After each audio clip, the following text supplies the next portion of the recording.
Miles de colombianos se lanzaron masivamente a las calles en medio de una pandemia que está matando a cerca de 500 personas por día en ese país. Y es que para muchos la indignación por la reforma tributaria que impulsa el gobierno del presidente Iván Duque ha sido más fuerte que el miedo al contagio por el virus. Así, las principales ciudades del país como Bogotá, Medellín y Cali han vivido jornadas intensas de protestas que, aunque en su mayoría han sido pacíficas, también han estado marcadas por la acción de grupos violentos, vandalismo contra instituciones del gobierno, estaciones de transporte público y una fuerte represión policial.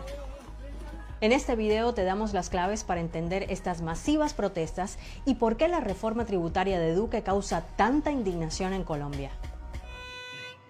El principal reclamo o la chispa que encendió las manifestaciones es la reforma tributaria, aunque no el único, y ya de eso vamos a hablar más adelante. El país atraviesa una profunda crisis sanitaria, económica y social por la pandemia, lo que ha generado un gran descontento.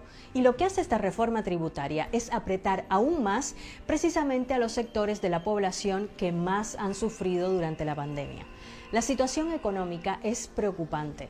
El gobierno se endeudó y gastó dinero para hacer frente a la crisis, por lo que ha crecido el déficit fiscal y la deuda pública.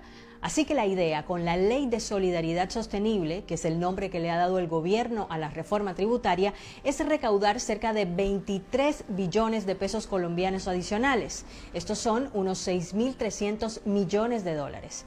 En el papel, la ley que el gobierno presentó al Congreso y que ahora está pendiente de aprobarla, dice que busca ampliar la base de recaudación de impuestos, evitar que la deuda colombiana genere la pérdida de más puntos en las calificaciones de riesgo internacionales, institucionalizar la renta básica y crear un fondo para la conservación ambiental.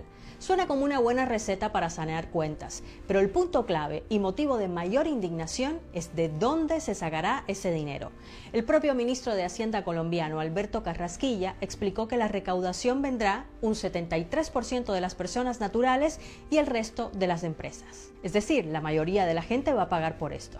Y uno de los puntos más polémicos es el cobro de un impuesto a la renta a personas que ganen un sueldo mensual de más de $663, esto en un país donde el salario mínimo es de 234. Además, se propone cobrar el IVA, que es del 19% en Colombia, a productos de consumo básico como los servicios de agua, luz y gas, los servicios funerarios y productos eléctricos como computadoras. La ley también propone más impuestos para los que ganan más, por ejemplo, un impuesto extra del 1% para patrimonios de más de 1,35 millones de dólares y del 2% para los de más de 4 millones. Los críticos a la reforma de Duque, entre ellos el economista Salomón Kalmanovitz, piensan que esta no es la receta correcta y que, por ejemplo, el dinero se puede sacar de otros sectores como el financiero. Y dijo que en vez de agobiar a la clase media y a los más pobres con más IVA, se deberían eliminar las exenciones que permiten que el sector financiero haya pagado en 2020, por ejemplo, solo el 1,9% de sus utilidades,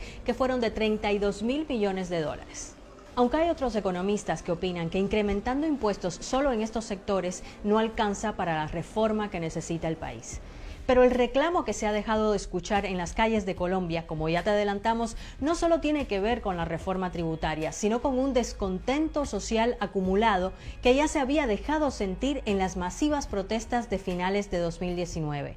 Las demandas en aquel momento se centraban en la problemática implementación del proceso de paz con la guerrilla de las FARC y en el cuestionamiento del modelo económico. Con la pandemia, ese descontento solo se acrecentó. La crisis sanitaria y económica ha afectado, como era de esperarse, a los más vulnerables y que cuentan con menos recursos. Y es que Colombia es uno de los países más golpeados por el virus en la región, con más de 2.800.000 casos y más de 73.000 muertes por el virus a final de abril. Y ya hay graves repercusiones económicas. Se calcula que 500.000 negocios han cerrado en el último año.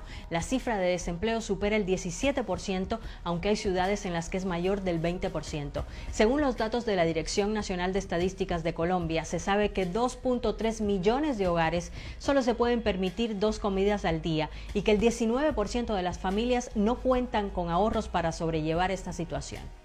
A todo esto se suman los reclamos por el retraso de la campaña de vacunación que había prometido el gobierno.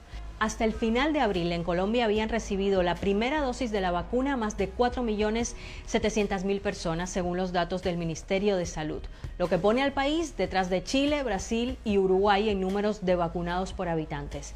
Pero esto representa menos del 10% de la población. Además de celeridad, muchos también exigen transparencia en el proceso y han criticado al gobierno por no entregar datos sobre el plan de vacunación. Hay críticas por el retraso en el acceso a la segunda dosis para las personas de riesgo y por el desabastecimiento de vacunas para ampliar la campaña al resto de la población. No obstante, el Ministerio de Salud ha prometido que en mayo 8 millones de colombianos, casi el doble que hasta abril, estarán vacunados. Mientras, las protestas ocurren en medio de un preocupante repunte de casos en el país, con casi 20.000 nuevas infecciones diarias, un récord desde el inicio de la pandemia. Una crisis que no pudo detener las masivas manifestaciones. Bueno, gracias por mirar el video hasta el final. Esperamos que este video te haya sido útil para entender la situación en Colombia. Y si te gustó y te resultó interesante, por favor, no te olvides de compartirlo. Suscríbete al canal si todavía no lo has hecho y ya nos vemos la próxima. Chao.